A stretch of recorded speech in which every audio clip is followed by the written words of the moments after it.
വയനാട് ഉരുൾപൊട്ടലിലെ ദുരിതബാധിത മേഖലയായ ചാലിയാറിന്റെ വിവിധ മേഖലകളിൽ തെരച്ചിൽ പുരോഗമിക്കുന്നു. ചാലിയാർ പുഴയുടെ ഇരുകരകളും കേന്ദ്രീകരിച്ചാണ് ഇന്നത്തെ പരിശോധന. ഇന്നത്തെ തെരച്ചിലിൽ ഇതുവരെ 2 മൃതദേഹ ഭാഗങ്ങൾ കണ്ടെത്തി. ഇതോടെ ഇതുവരെ 207 മൃതദേഹങ്ങളാണ് മേഖലയിൽ നിന്ന് കണ്ടെത്താനായത്. ചാലിയാറിന്റെ തീരത്ത് നിന്ന് ഇരുട്ടുകുത്തി മുതൽ പരപ്പൻപാറ വരെയും ചാലിയാറിന്റെ താഴ്ഭാഗങ്ങളിലേക്കും വ്യാപകമായ തെരച്ചിലാണ് രാവിലെ 7:30 ആരംഭിച്ചത്. പ്രധാനമായും ഇരുട്ടുകുത്തി മുതൽ മുകളിലേക്കും താഴേക്കും 2 സോണുകളായി തിരിച്ചാണ് ഊർജിത പരിശോധന. 2 മേഖലകളിലും 25 പേരടങ്ങുന്ന 4 ഗ്രൂപ്പുകളായി തിരിഞ്ഞ് പുഴയിലിറങ്ങി തെരച്ചിൽ നടത്തുന്നുണ്ട്. ഓരോ ഗ്രൂപ്പിലും തണ്ടർബോൾട്ട് ടീമിലെ അംഗവും പരിശോധനയ്ക്കുണ്ട്.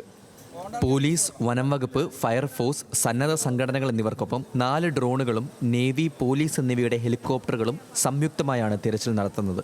ഇന്ന് രാവിലെ മുതൽ മേഖലയിൽ നടന്ന പരിശോധനയിൽ ഇരുട്ടുകുത്തി വനമേഖലയിൽ നിന്നും 2 മൃതദേഹ ഭാഗങ്ങളാണ് കണ്ടെത്താനായത്.